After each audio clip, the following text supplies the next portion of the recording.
Welcome to the Murphy, Sam, and Jodi After the Show podcast. Thanks for hanging out with us a little bit longer. If you watch Stranger Things and you have been blown away by those first 4 episodes of season 5, Which we were. except that I don't really understand it all. Murphy, you know, we it's awesome, yet I told Sam I don't understand. Are the Demogorgons, do the Demogorgons work for Vecna? It's pieces and parts that I remember, and this is the problem with the show being it's been 3 years since the last season. Yeah. Is that right? And before that, it was another 2.5 years. So, I mean, you're talking about something spaced out over 10 years. And so the recommendation from the Duffer Brothers to watch the original 4, is the 4 seasons in particular, we probably need to do. I think I pieced together maybe a little bit more than you did. I know Jodi, you did. And I am so pumped. I mean, this show, I don't know how to explain For it. something to be this good and you don't even understand it because I don't. What's going on? I'm so excited. And even the last episode, before I know it's going to, in the trailer, maybe just amps it up even more. Yeah, the new trailer makes it look even better. Okay, so I watched all the season 5 episodes, and I went back and watched them again, and they're still like, but why? Did you go back and watch the 4? Yeah, so that's what I did. I gave up after 2 watchings of season 5 and thought, let me do what the Duffers said. Yes. And maybe that'll help me figure out what's going on. So 2 episodes from season 2. Yeah, episode 4 and episode 6 in season 2. And then Will the Wise. Will the Wise and the Spy. Okay. And episode 7 in season 4, Massacre at Hawkins Lab. And the last one was called Piggyback, which was the last episode before this season. Okay. And I tell you what, if you can only watch one of those, watch that one. Piggyback? Because they it's like, said Massacre. well, to me, it's 2.5 hours long. Whoa. And everybody's doing everything here. You got a group over here doing stuff and a group over there, and everybody's, Okay. If you had to watch one, I'd go with that one. So things came more clear. You feel more clear about it now. What are you clear about? I'm clear about Will's role in this because I forgot a lot of the Will stuff. I mean, Right. I know in season 1, Will disappeared. Oh, my goodness. In season 2, Will Came back. Oh. They rescued him, but he was different. Yeah, he didn't know what was going on and all that. Well, if you go back and you watch it, it's like that's when he started making those drawings of the mind flayer or whatever it is. Right. Mm-hmm. And the reason it's called The Wise is because he knows more than he realizes. Sure. He's wiser than he thinks because He's buried it? when everything happened to him, he's, eyes roll back and he doesn't know where he is. Right. But then when it's like, okay, you know more than you really know, he's drawing the thing. They actually go back. I think it's in that episode where you see that it takes him over. Yeah. Like in season 5 when they show him against the wall and it does the thing. Yeah, I in his throat. remember that being from the early. Yeah, well, then you go back and it's like, oh, okay, that's Okay. that was it. It made more sense. Billy was in this one still, being mad to Max or being mean to Max. I know, I didn't like that. And the boys were all like, they wanted Max as a friend, but they didn't want to let her in on all the secrets that were going on just right. yet. Oh, fun. Okay. Stuff like that. And which season was that? That's season 2. That was It's episode 2 and 4. God, I didn't even. For some reason, I thought Max wasn't introduced until much later than No, that. Me season too. 2. Season 2 is when Billy and Max came in. Wow. But Okay. see, I'm the same way. When I first saw her, I was like, whoa, she's already in this? Well, I remember the first season being the original gang of friends who then discover 11 and bring her into the fold. Right. That's the first season. So in our minds, that's the gang. Yes. And then she was the new kid in town on the skateboard with the awesome brother. Yeah. Who wasn't really awesome. Yeah, who didn't quite make it. Anyway, okay, so what else are you clear about? I love that you dropped this on us about Will because Murphy and I will go back and watch those 4. But So I really want to understand. If I'm going to give it my time, I need We're to all understand. focused on the Demogorgons and Vecna, but I think the Mind Slayer or the Mind Flayer has something to do with the big giant spider-looking thing that's always in the clouds. Because they refer to that a lot in the season 2, episode 4. Okay. And that's his drawing that's all over the house is That's the what he arms. saw. And that was such big imagery, God, through a That we lot of the didn't early understand. seasons. Right. Yeah. And okay. you really haven't seen it much since. You know what's freaking me out and then- about fast forward to this season 5 and the last episodes we saw, the first volume, whenever he gets near or whatever and he starts feeling a pain on the back of his neck, Yeah. it's like this is reminiscent of Harry Potter feeling pain in his scar when Voldemort's near. Yeah. It's just reminiscent to But me. what's funny is it's like I don't ever remember any of that except for season 5. But when you go back and you watch these, I can't remember which episode it was in, but it's like he's doing the thing again. And it's like, oh, there it is. Right. Yeah. Oh, and also, too, the hive mind. To me, I don't remember hearing it before this season. Me either. But when you go back and watch these, it's there. Oh yeah, it's the hive mind. It's all you're connected to everything, and it's Murph. like, whoa, wait a second here. Right. I do remember that part. It took a minute though when they reintroduced that term. I remember them talking about it.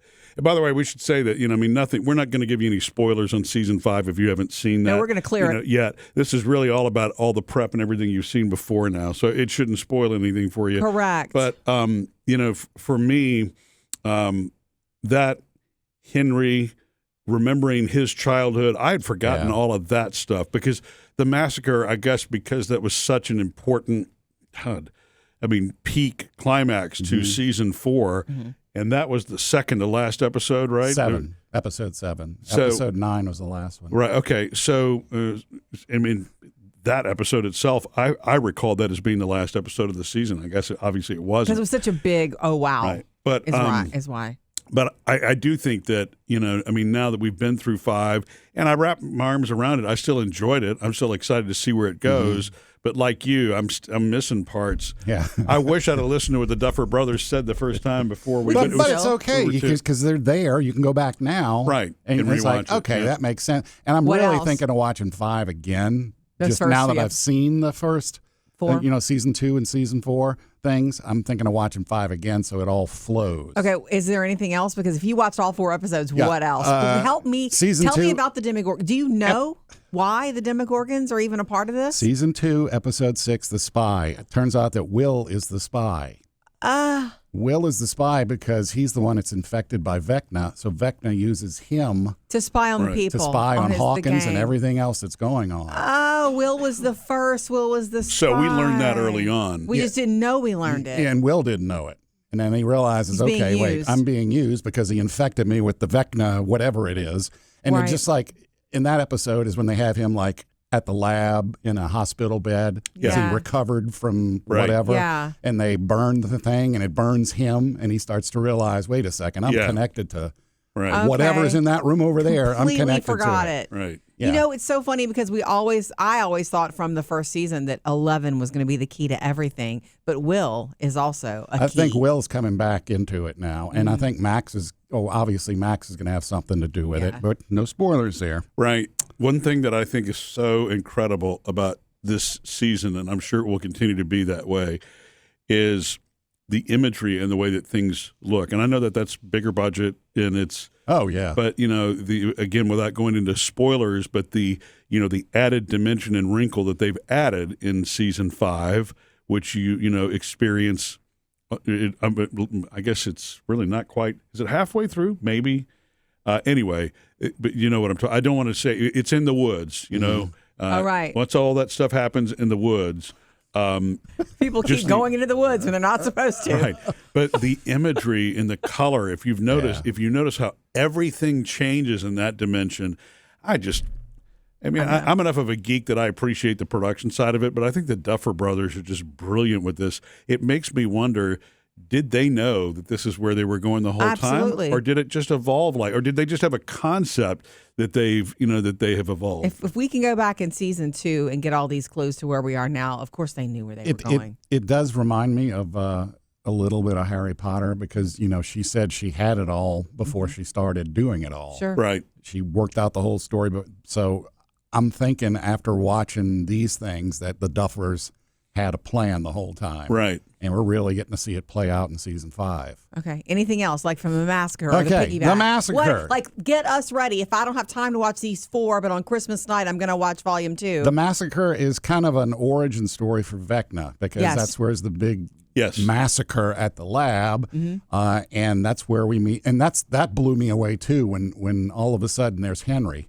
Yeah. And his orderly outfit. And it's like, oh, that's right. Right. Vecna was an orderly. Right. And then 11, before he befriends her to try and help her get out of there. Look, I'm your buddy. I'm going to get you away from Papa. He's same nuts. Old trick. Oh, and by the way, look, I'm number 1 and you're number 11. So he tries winning her over in the massacre at Hawkins' lab. And like I said, that's where we get the Vecna origin story, because she defeats him, and then you'll find out in episode 9 he was defeated, but he wasn't really defeated. Correct. And also in episode 7, that's where you get the bats in the Upside Down. They start showing up. By Eddie's trailer, and then Hopper's in Russia. Eddie. The issue with I loved it when Hopper was in Russia. The issue with watching these like spaced apart episodes is things are going on, and it's like, wait, how did we get here?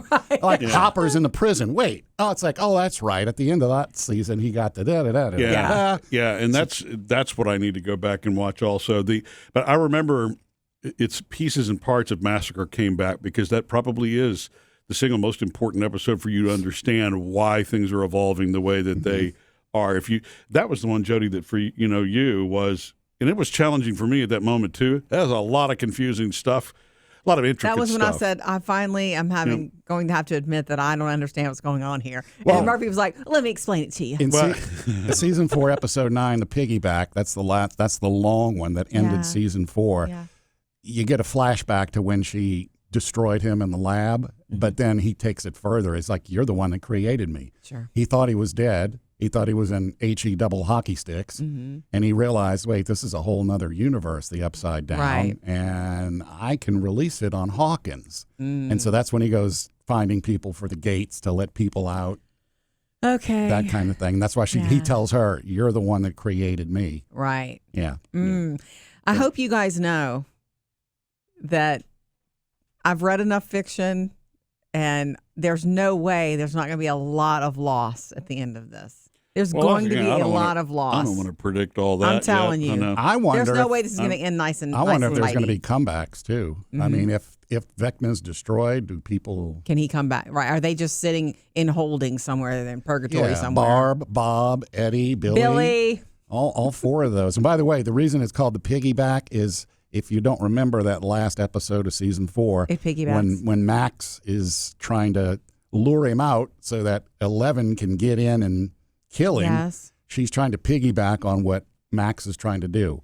Max goes into the trance, Vecna takes her over, and they think, okay, while he's concentrating on her, 11's going to sneak in and kill him. Right. Piggybacking on whatever's going on. Right. Oh, nice. Yeah. Okay, Murphy. I know that was real short, but that's the basics. This is like you did that's what helpful. The Duffer Brothers told us to do. Watch all those 4, and this has been the report. So thank you, sir. We might still watch it anyway. I want to go back through those. It would be a bit much to try to binge the whole, all 5 seasons again. Right. But we're too busy with that. But I would definitely like to go back and reconnect on those. And the thing is, Jodi, you always are great at following a plot and a storyline. Usually. For that one to be. It just shows you how intricate that one actually is. And the other thing that is probably challenging about Stranger Things, I'm saying this not having watched Game of Thrones myself, but Jodi, as deeply as you've got to, because once you rewatch and you become that fanatical, you see all of those pieces and parts again at a level that you wouldn't see just watching the episode one time. Right. I'm guessing Stranger Things is really the same thing. If we would go back through and watch it multiple times, then we'd connect to all of those things. Watching it the first time, I mean, season 1, season 2, you don't know where it's going. You're just following along and watching. But now that you've seen season 5, you can go back and say, okay, I understand where this was. Oh, there's so many moments if you watch those 4 episodes where you're like, I love those moments. Yeah. Here's one more thing, too, Murphy, about me. And I usually do really understand, and I can even predict. You're when usually we're the one that together, explains things to me. This person's going to die, or this is probably going to happen. Stranger Things almost lost me a few times because of the sci-fi-ness of it. I'm not a sci-fi person. And so it almost lost me. I remember going, am I really going to spend my time on this? But what kept me, characters are so well developed. Like, I feel like I know Hopper. Yeah. So characters are great. But what really kept me is the true feel of the 80s. They captured that time period. I had those bikes. My walls looked like that in my room. I was reading A Wrinkle in Time, the book that the girl in season 5 was reading. Holly, yeah. I was reading that book when I was 10 years old, and I struggled with it because it was science fiction. And I was supposed to read it for a book report.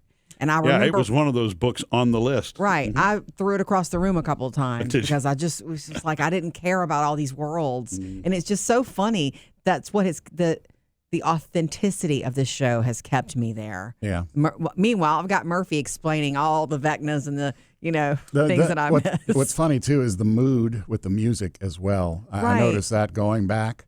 It's like there's times when nothing's going on, and all of a sudden that I don't even know how to describe it. That Stranger Things type of music, the vibe kicks in, and it's like, all right, I'm in the 80s now. It's like that Stephen King intro that I love. Yeah, I think that's an extra perk of being a child of the 80s, as you relate, on that level. It transcends that. I mean, anybody who didn't grow up in that time period, I think it's a wonderful story. Just like the way that like Mad Men is an example you always use, Jodi. I didn't grow up in the 1960s, but you connect on a level because it's so well done and so authentic to the time. Mm-hmm. So I think the 80s thing transcends that. But being children of the 80s, absolutely. You could watch it on mute and be like, "Oh my God, look at that!" I remember when I was fighting monsters in the 80s. Subscribe to the Murphy, Sam, and Jodi podcast. Free and easy.